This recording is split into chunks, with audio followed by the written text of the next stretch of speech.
Larissa Vale, welcome to the Heart Dealer podcast. Thanks so much for having me.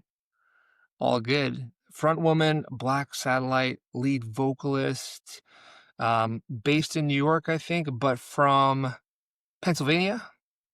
Yeah, and actually, I grew up in Europe. Oh, no way. Well, it's so funny because I was going to ask about something. So tell me about Europe.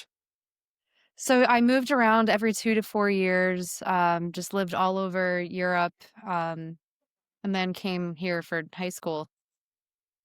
Where were you in Europe? And I'm going to guess Germany was one of them. I was in Portugal, England, Switzerland, and then I lived in Cuba. But when I lived in London, we would drive to Germany every winter to go skiing and take the ferry. So why were you in Europe? Was it, military family or? Yeah, my dad was a diplomat. All right, talk to me about like what that was like growing up because I have a similar experience and living in Europe, especially during high school years, was awesome.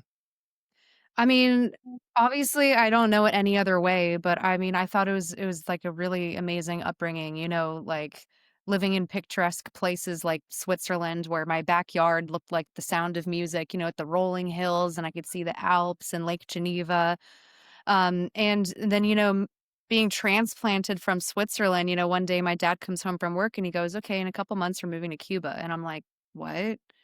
I mean, you couldn't picture anything more different. You go from Switzerland to a communist country where we had like metal bars in all of our doors and windows and barbed wire fences and like security cameras all over the place. And I'm like, "Dad, where are we? Like, are we gonna be okay?" But I grew to really love that experience as well. But I think it's those kinds of things that made me really resilient as an adult and really comfortable with change. I'm super adaptable, and I've really noticed this because some of my peers and friends or other people have been around. They're always like freaking out about big life changes, like, "Oh my god, I'm moving. Like, I don't know if this is the right thing. Like, I'm like really freaking out. They've lived in one place their whole life.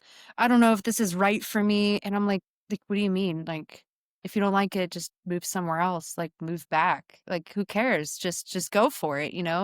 Um, and I didn't realize that the sense of like fearlessness wasn't just the norm, that it actually like most people actually do have to adjust to like drastic changes like this. Um, so I've always been like kind of a risk taker. I've never been afraid to just go for something, like I moved to like Nashville for 7 months for the hell of it, didn't even really know anything about it. And I was like, I want to figure out what Nashville's like. I'm just gonna go there. Like, why Mhm. not? That's just how my brain works. And it sounds a little psycho to some people, but seriously, like what's the worst that could happen? You're just learning Yeah, more about, culture and people, and I just love traveling and experiencing new things like that. I agree. Change is the only constant. And, what I learned at a young age, thanks to also being forced to move, was that the more you experience the world, the more you see other cultures, the more you meet different people, the more you hear different languages, all of these things, the more it opens your mind to how similar we all are and how beautiful this world is. You can grow up in Toronto, Canada, then live in Prague, then live in Rhode Island, then go to Vancouver and see so much similarity, but also value the differences even more. Yeah, absolutely. So how old were you when you moved to Europe? An infant. So it happened I like don't have any memories of living in the US before that. so this change started early. So it started earlier for you. I think I was 13 or 14 when we moved to Europe, and it was my dad had already been living there for a little while, and he got into a really bad car accident, and my mom just was like, "That's it. We're moving to Europe. We're not gonna do this anymore." We packed everything, sold everything, and then it was like, "Oh my god, now I'm doing high school in Prague." It was wild, but it was such an important experience, and just like you said, that opened my mind up to being comfortable with change. Before that, it was just I was just living this isolated, insulated bubble life in Toronto, knowing only that. And then all of a sudden you're seeing life through different TV, through different media, through different food, and those become your normal, but you still have the other normals, and then you just start to add to it, add to it. Um, I've been to Cuba as well once or twice. I didn't get the bars on the window experience. I got the resort experience and the Mhm. beautiful sandy beaches. How long were you there? So, I was there for 2 years, and at the time, Americans weren't allowed to go there, but because, my dad worked for the government, we were able to be there. And the thing was that Americans, who had the clearance to work in Cuba weren't allowed outside of the city of Havana. Mhm. So, any of the beautiful provinces like Veradero or stuff like that, my parents never got to go to, and I had to request special government permission, like by Fidel, to go on field trips, to the coffee plantations and stuff like that, which I thought was kind of badass and hilarious. I'm like, I have to ask the Cuban government to go on a field trip. So I was a lot luckier than my parents. I got to see more of Cuba. But yeah. It's so funny how, everyone's experience is different, right? You and I could end up in the same spot in Cuba and have totally different experiences and come back home with different tastes in our mouth. My experience was in a resort, so it was definitely insulated a little bit, but the people were so lovely. I remember the people saying like, "Oh yeah, you should come to my house for dinner, and I'd love for you to meet my family," um, because they're so genuinely kind. And it was actually one of my regrets in life was there's a lovely lady that my ex and I, or the wife at the time, we were talking to at the bar. She worked there, and she had invited us to her house to have dinner with her family, and I was too scared to go, and yeah, I still regret it to this day because I'm that type of adventurous guy now where I would have loved to do that, and I bet it would have been a totally awesome time, and we would have had a great meal, and then been back to the resort with nothing having changed. I've Take never advantage. even, like, seen a resort in Cuba. I mean, I went to Club Havana, but, you know, we would have, like, PE class, and then we would go to Club Havana and, like, run along the beach every day. That was really cool. But no, I haven't actually. Yeah, it's you're like what you're saying, we have 2 different completely different experiences about Cuba because, yeah, I've never even seen the resort side. I just kinda, like, lived there and saw the side of the locals and that kinda thing. Uh, yeah, it's an awesome spot. Hopefully it can free up. There's this rumor that that's where Tupac is because he's not dead and he's hiding in Cuba to avoid the government because I think that's where his aunt went at some point. Have you heard that? No, I didn't. So you didn't run into him. No, no. I was gonna ask about Europe and I was gonna ask about languages because you have a wicked cover of Rammstein's Sonne, and you sing it in German, and you basically sound like you're fluent in German. So talk to me about that song. Talk to me about like, languages. So I had to study every language, every country that I went to, but for some reason my brain can only have like 3 languages in my mind at a time. And so my family is Ukrainian. Ukrainian will always be there, obviously English. And then it's like whatever other language is just stuck in my mind. So like when I lived in Switzerland, I learned French. When I lived in Cuba, I learned Spanish. And then coincidentally, when I was in college, I decided to study Japanese. So Japanese is the thing. Right now I'm studying Italian, but that's a different story. But, anyway, I'm just used to hearing a lot of different languages, especially growing up going to international school. I was one of maybe 2 American girls in my entire grade or, American kids in general. And so every kid in your class is from a different country, like Germany, like Iran, Pakistan, like Belgium, just all over. So that's just how I grew up, appreciating different languages and cultures. And, I'd go to my friend's house and their parents speak a different language, like Nice. Norwegian. My best friend is from Norway in like 6th grade. And I think it's just being able to hear different pronunciations, different languages, and being able to like replicate it. So I don't actually speak German, never studied German, but I like to pick my covers, when I wanna pick something that's a challenge to me. And, anything like Rammstein, it's like, number 1, pretty controversial. I mean, they have diehard fans. I already knew going in, people are gonna love it and they're gonna hate it. But that never stops me from anything. In fact, that actually helped inform my decision. I was like, "Okay, the fact that this is so polarizing, I gotta do it." And it's a language I don't speak. And Till has this extremely low, gravelly voice. So, all right, now I have several different challenges here, and that excites me. So, what I did was for 2 weeks, I listened to Till's soloed vocal. You could just find it on YouTube. Someone just like pulled it out of the song, you know? And I was just listening to it and just going like word by word by word by word, and then Googling like native speakers and just like trying to copy it, you know? So it's funny because I don't even know what all the words mean. Like, yeah, at some point in time, I looked up the translation, but I don't even remember it all. So I don't even know what I'm singing necessarily. But I learned how to, copy those words. And it's funny because we toured in Europe last year and we played 4 shows in Germany, and I was like, "Oh shit. Guys, maybe we should change the set. I don't know about this." I just didn't know how like people in Germany were going to react to some fucking American band getting up there and trying to do Rammstein. I had no idea how it was going Mm. to go down.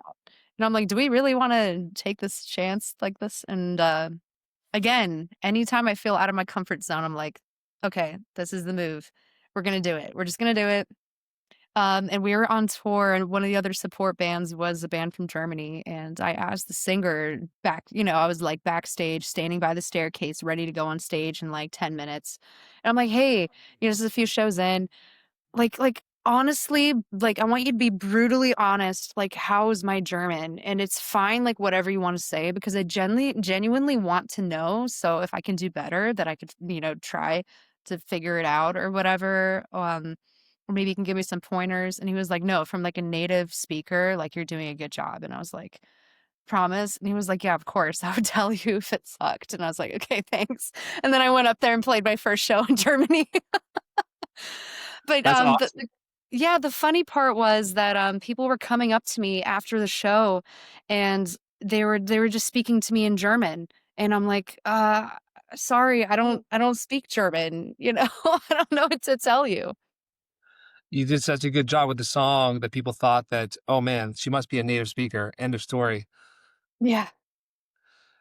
So I find that awesome because I had again, a similar experience. I went to an international school. It was super small. Everyone was like a different nationality from around the world. It was like a United Color, a Benetton advertisement.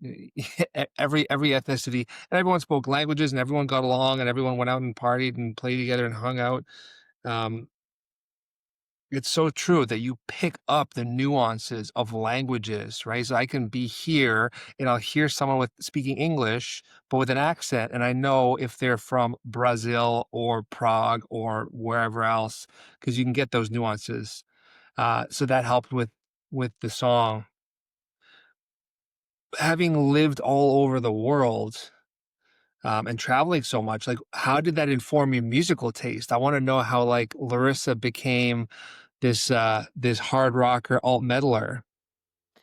It's like, it was interesting because growing up in Europe at the time, it was a lot of, like, similar stuff that was being played in Europe, and, like, maybe Europe pushed the envelope even more with what was, exposed to consumers at that time. So, um, I think, like, maybe things that were I don't even know what was, like, larger in Europe versus America at the time because I didn't even really have much time in America. I'd come maybe once a year to visit my grandparents for Christmas, but, I didn't understand American culture until I was really in high school. I never spent much time in America.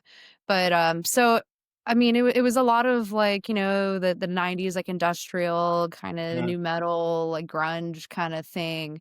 It was a lot of that too, and I just remember, like, watching, like, Kerrang, and just seeing all the music videos and stuff. So, I don't know.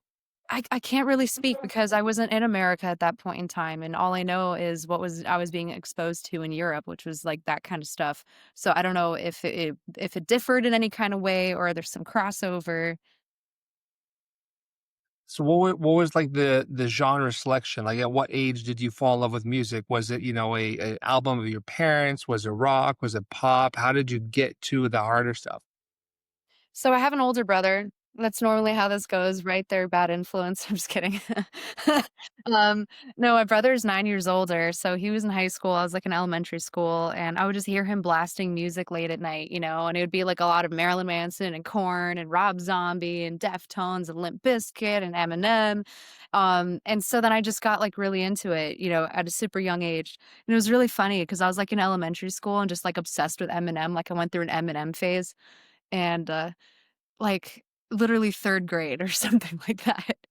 And I remember my parents, like, went to a dinner party once, and I knew that we had the DVD copy of 8 Mile in the TV cabinet, and it had rated R on it, and I knew I wasn't allowed to watch it, so as soon as they left, I, like, watched 8 Mile, and I was probably, like, I don't know, like, how old are you in 3rd grade?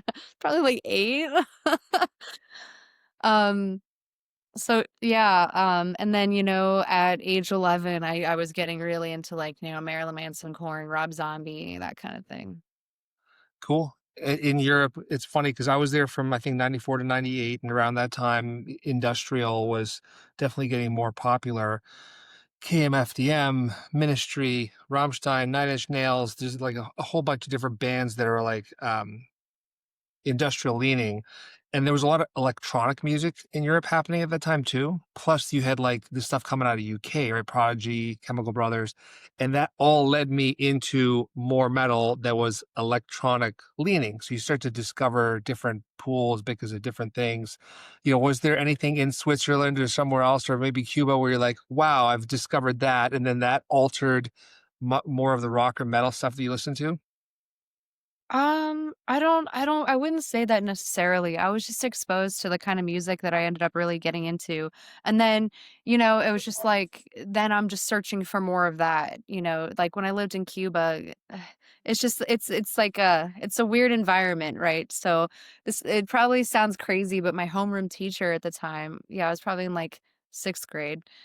He actually had all of these copies of these Marilyn Manson CDs and then like weird B-side CDs that were rare, like Genesis of the Devil and like Remix and Repent and like all these like weird ones. And he like burned me copies of these CDs and would bring them to school. And like, can you picture like any any teacher doing that? Um, but yeah, it was really funny. But I mean, God, in Cuba, it's all like reggaeton, you know what I mean? So but that obviously wasn't an influence for me. So it's like I figured out what I liked early on, and then I just continued listening to that. Cool. So you got all the way to Cuba only to get exposed to more metal. Yeah. Uh, Talk to me about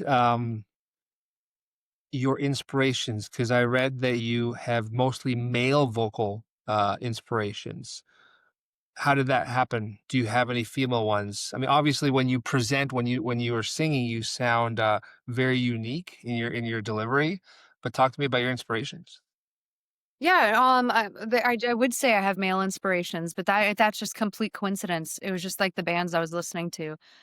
So yeah, I mean, there's not like any like female vocalists I would just say off the top of my head that influenced me. I mean, they didn't, and it's just because I wasn't listening to those kinds of bands. It's just I guess preference or Mm. yeah, coincidence.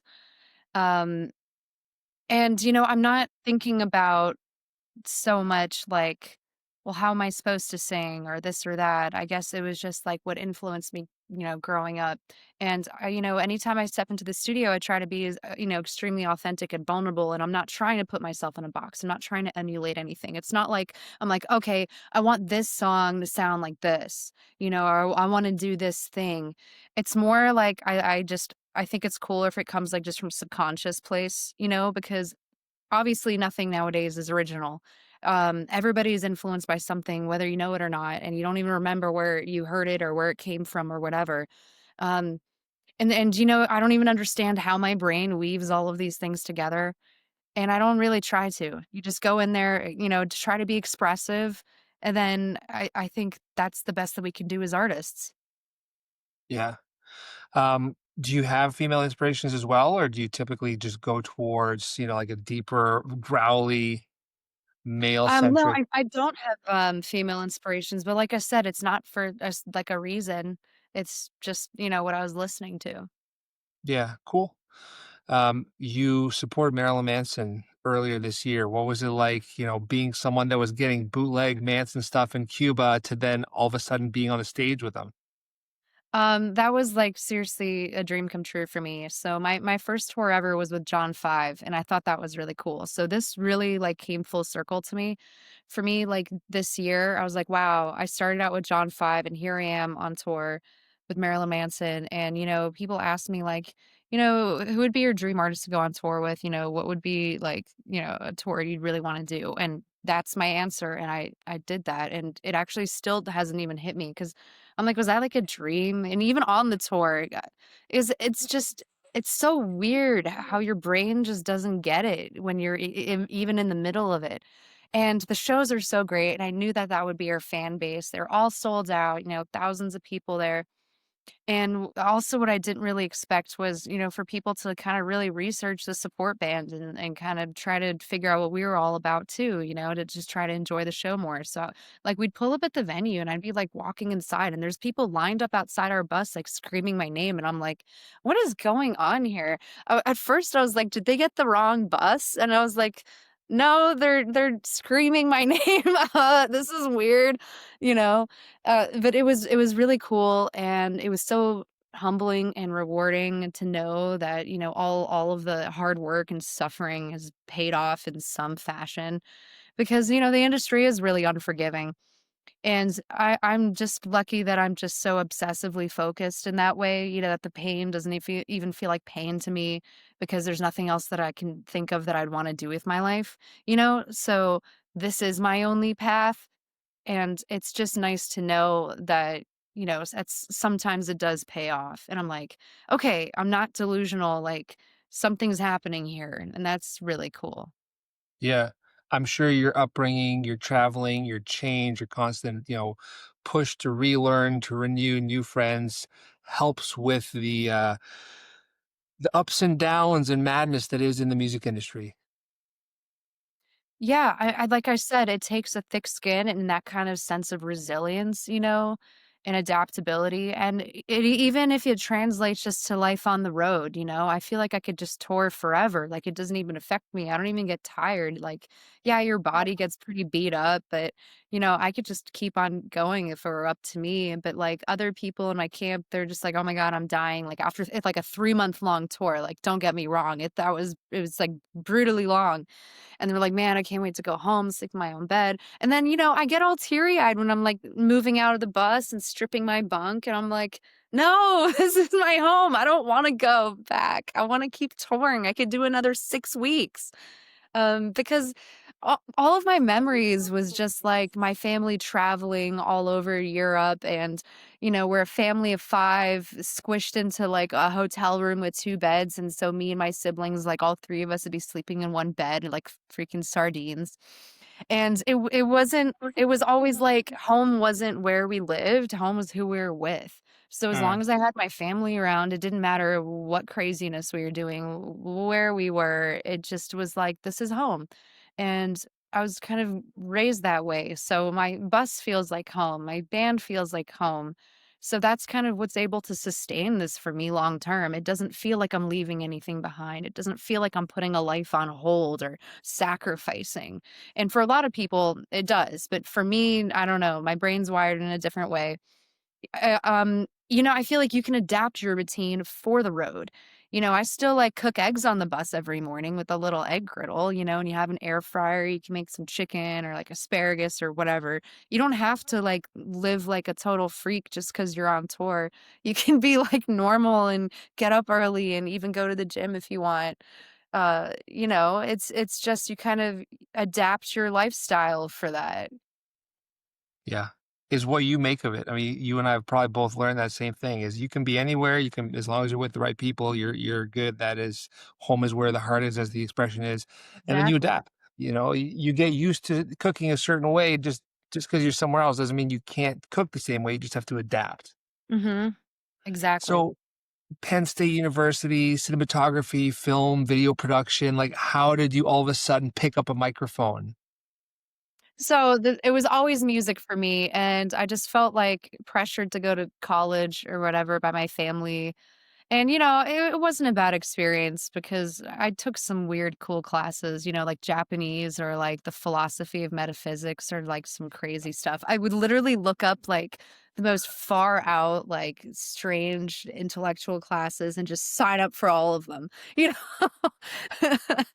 But anyway, at the time that I was applying for school, I was like, I don't feel like I don't need to study music to be a musician. And I was also always really visual, like as a kid, too, running around the backyard of the camcorder. And so I was like, this might be a cool thing to study. Like if I have to go to college, I'd rather do something creative. And I'm a very visual person as well.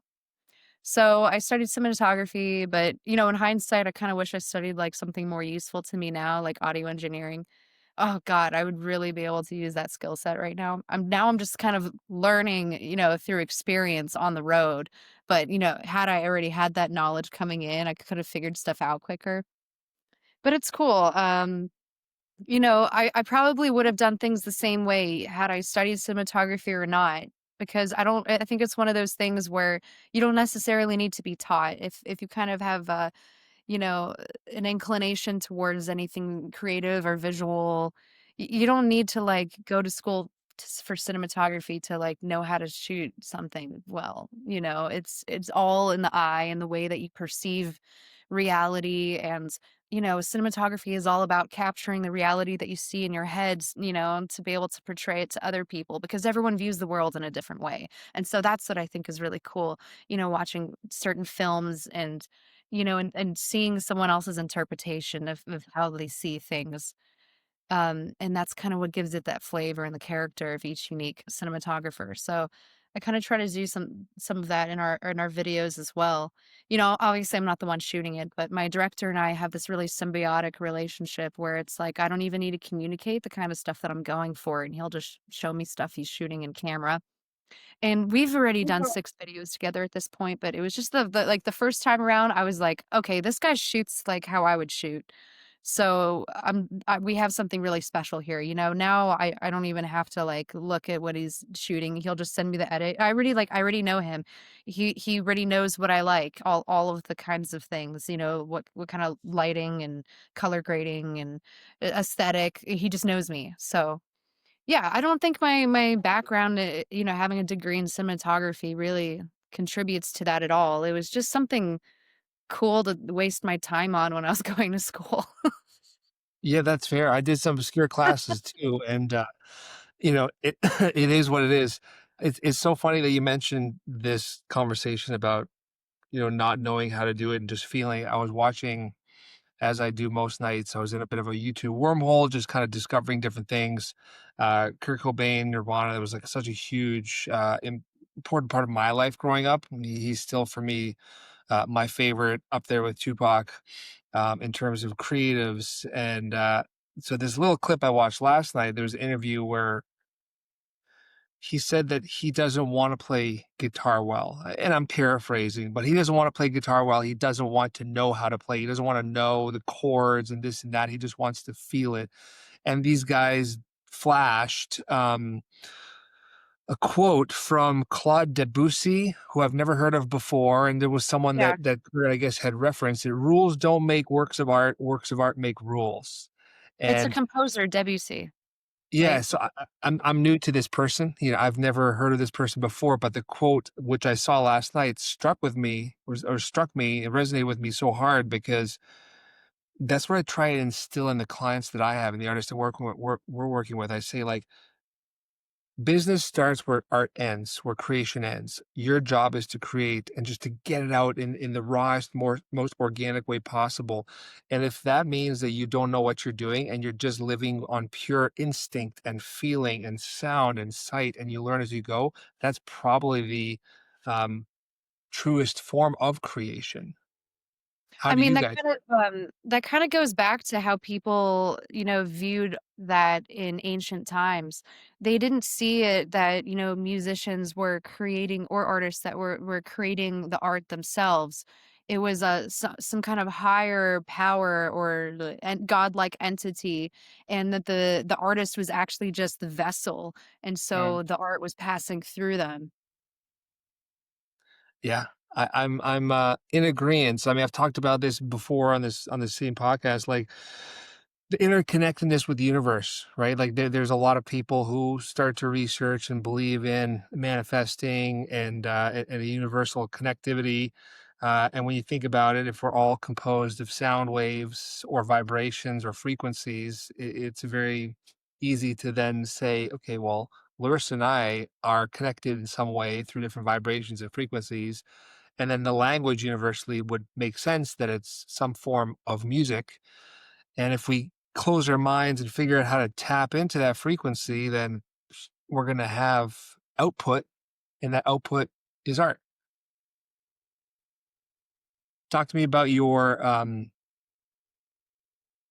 guess I want to focus on the messaging because I really love how artists express themselves and what they're trying to say or do or accomplish with their art. In your case, it's lyrics. You know, I've seen so many different quotes online. Ironically, Krang, you mentioned Krang earlier, Krang interview where you said that our music is about catharsis.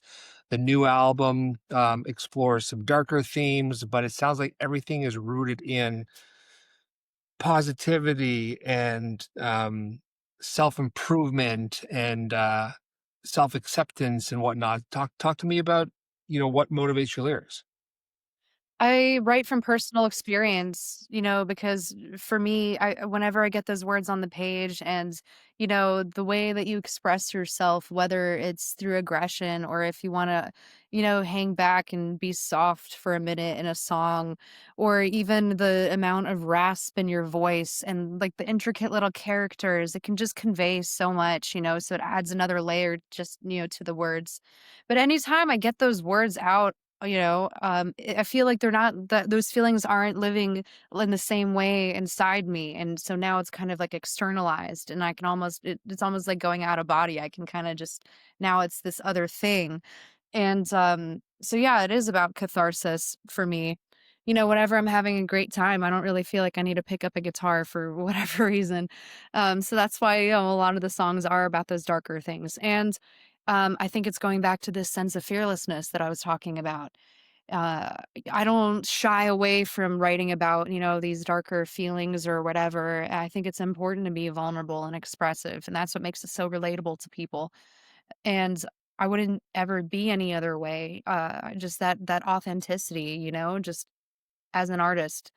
Um, and yeah, I think it's important because at the end of the day, like, I'm not unique. I'm just the one saying it, but everyone else has a similar kind of experience, and they can, apply these words to their own scenario. And, it just makes us feel more connected, especially in the rock and metal community, you know? Yeah. I think it was that same Krang article where you said that you don't gravitate, to songwriting when everything is going well. So Yeah. what's an example of, life being shit and you feeling inspired? What is happening when you're not happy? Oh, like just fighting with people needlessly, or, just stuff going on in your life. Because, like, nothing in life works out, the way that you think it will.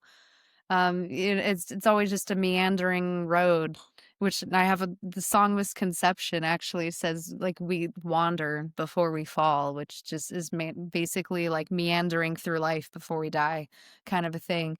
It's never a straight shot. Um, Sorry, I forgot what I was gonna say. That's all good. That's all He's like good. talking about meandering, and now I've lost my way. Yeah, I'm a big believer that you are always where you're supposed to be. So when you're lost, you're actually Okay, found. no, no, no, you were saying what's going on in my life, and I'm writing all these songs or whatever. Yeah, I mean, it's just like when life kicks you in the ass, and, it's past the moment of tears, and you're sitting there like, "All right, like, what am I gonna do about it?" Right. And then it's kind of coming from that place of power of like, "You know what? Screw this, like, I'm above this," kind of a thing, and then let's just write a song about it. And, and I apply that to the scenario. Yeah. You said before that you're not unique. I would disagree politely in the sense that we are all unique. That I do agree with you that we all have the same human experience. You know, we all live, get hurt, suffer, forgive, etc. at different times in different ways. But like the way that you do it is unique to you. The way that I do it is unique to me. And what's funny is I had like another one of my guests, Christy Spratt. I was talking about social media and asking her about like, you know, why would anyone care about what I'm posting? And she said, because what you're posting is unique to you. And it's done in the way that you present it, in your tone, in your experience. And there might be people that gravitate towards that, you know, there might be people that gravitate towards my vibe and the way that I guess I have come to being through all my travels and whatnot. And I think the same thing applies to you and anyone else that's putting art out there is that you're doing it in a certain way. And people will say, I like that. I like the way Larissa does it. I've never liked this before, but the way Larissa does it gives me this certain like vibe and impact. Um,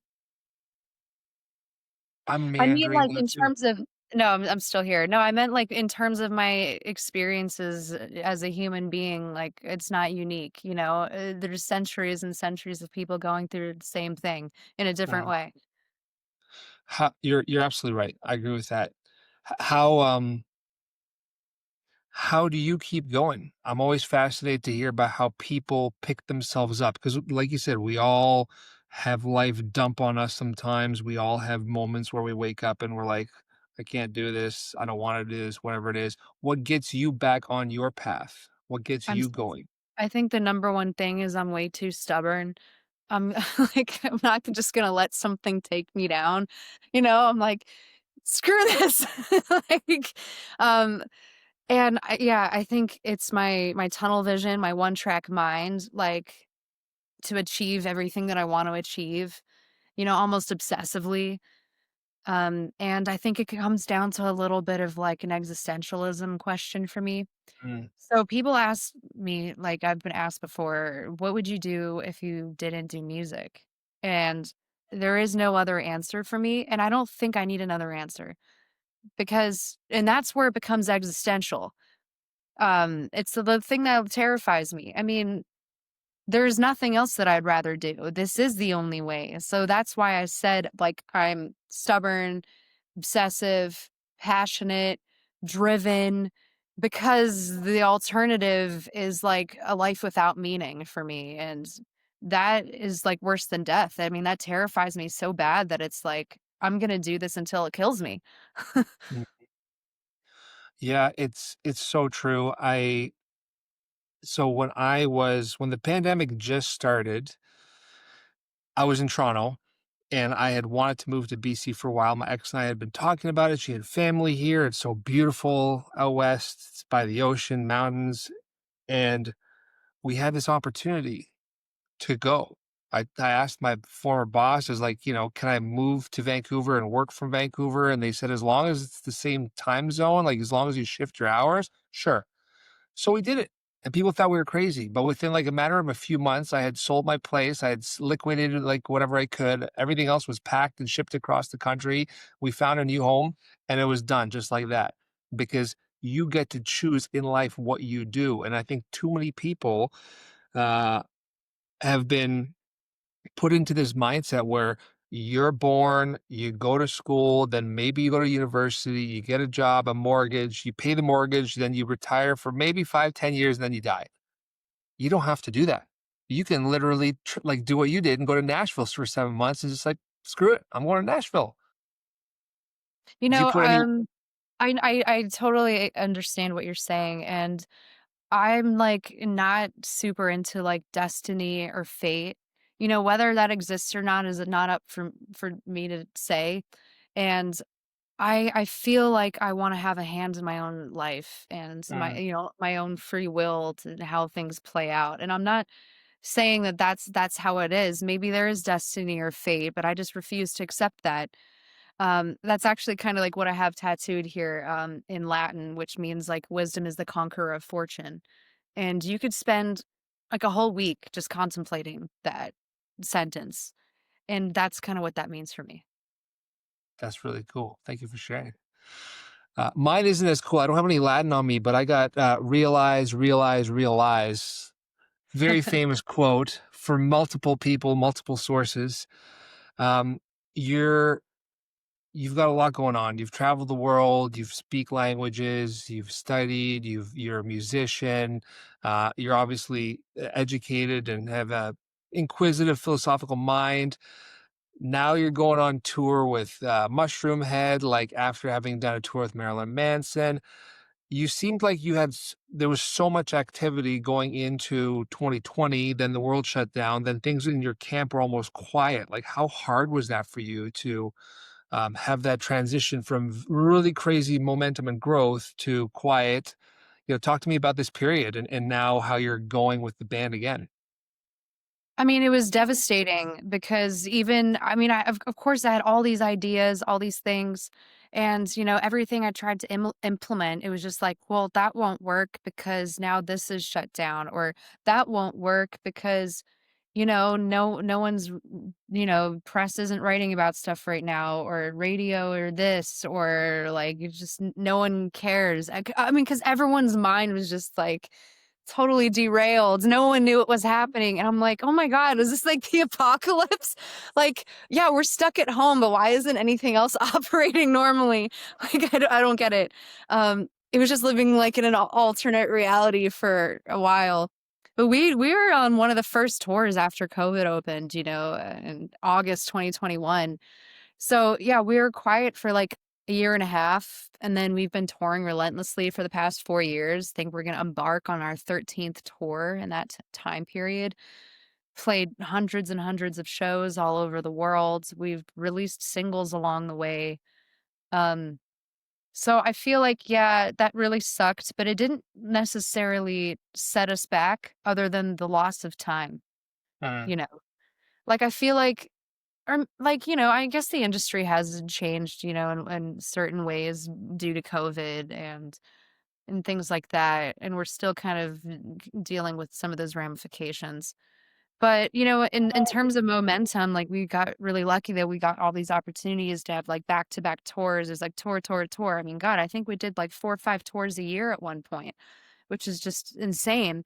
Um, because, we've just been cooped up so long, and I'm like, "Alright, let's just go out and never come back for 4 years." Like Yeah. So it's almost like you were saying earlier how you live. It didn't stop you from your goals. In fact, if anything, it made you even more determined to get them done. You came out of it and was just like pedal to the metal. Yeah, I was pissed off just like everyone else because I'm like, "How unfair." Like, we had booked our first tours, and this and that, and so we had 2 tours scheduled to 2020. That got canceled. We couldn't put the record out.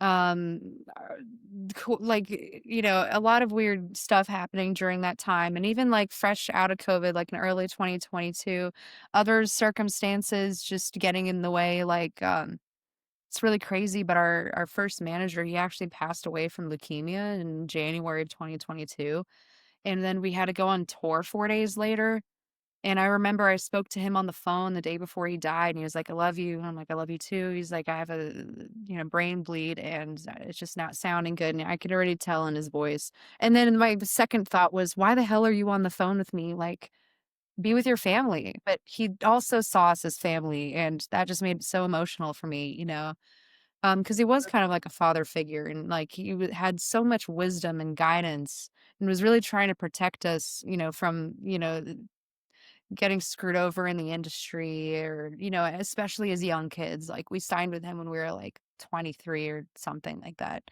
So he really did save us from a lot of bullshit. And he just pretty much said, "Do what you need to do," on the phone, and I knew that, like, he wouldn't want us to cancel this tour or to stop anything that we were doing. And so I ended up dedicating a song to him. It's one off the new record called Here It Ends. It's written from the perspective of someone facing death and, anything that they would say to their loved ones or any, like, what you'd be thinking in that, you know, kind of a scenario. So, I dedicated that song to him every night. It, like, almost brought us to tears, the whole band, every time I announced, like, "This is for our late manager." Um That's that's heavy. Thanks for sharing. But yeah, I mean, I guess we're talking about COVID and, coming out of it. And, Yeah, I mean, if that wasn't enough, it was just more challenges, and it just what are you gonna do about it? It's life.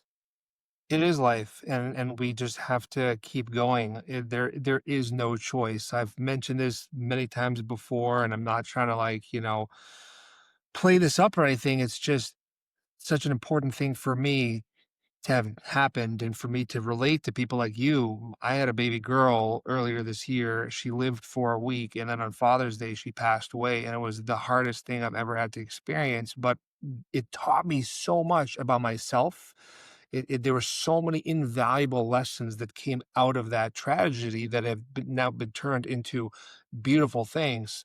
So your story for me is one that obviously it's tragic, but it's touching. It's so nice to hear that there are people in the industry still that are genuine, who love and who want the best for each other. Because I work with mostly independent artists, and I want to help them. There are so many bad actors in this world, in this industry. You can do amazing things without them. You just have to find your tribe. You have to find the people that love you and believe in you and work with them. And I'm so happy that you had that time with that manager. And hopefully the next one is similar in terms of how he or she supports you. Yeah, it was a period of like, God, what do we do now? But we were really lucky that I think it was within 2 months we got new management. I've been with them like 3.5 years, maybe longer. But yeah, it's another really special relationship for me, and I just got so lucky. Good for you. Why don't we, slowly wrap up here? I want to talk about Aftermath. It just dropped.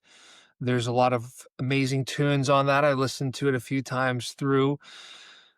What I loved that I'd love for you to touch on, because I try to impart as much wisdom and information to indie artists as possible, is you have had so much success. You're touring with big names. You're going out, like I said, with Mushroom Head now.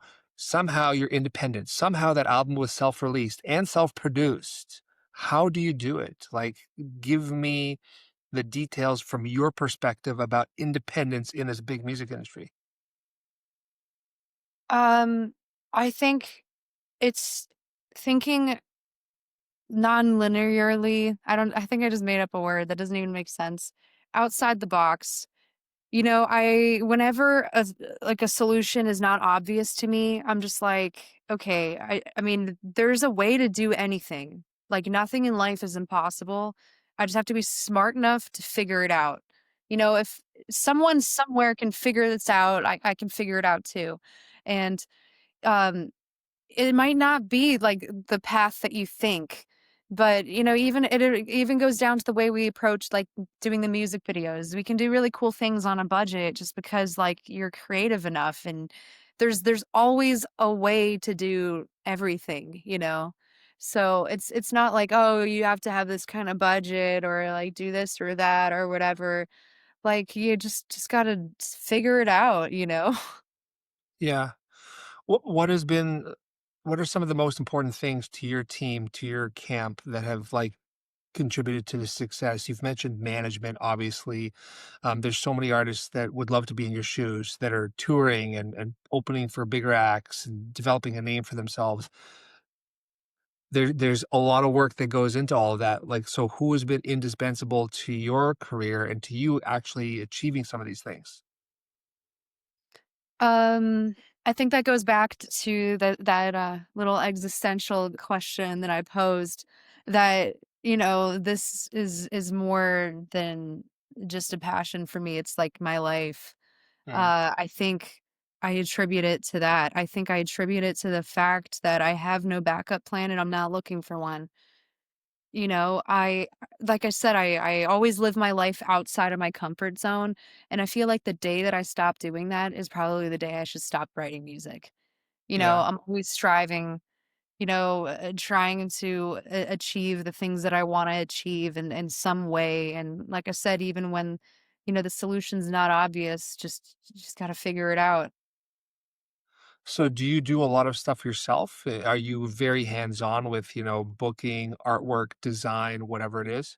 I'm extremely hands-on. I design all of our merch, I design all of the graphics and the visuals and some teasers and stuff and the website and, all of it, the music, the videos.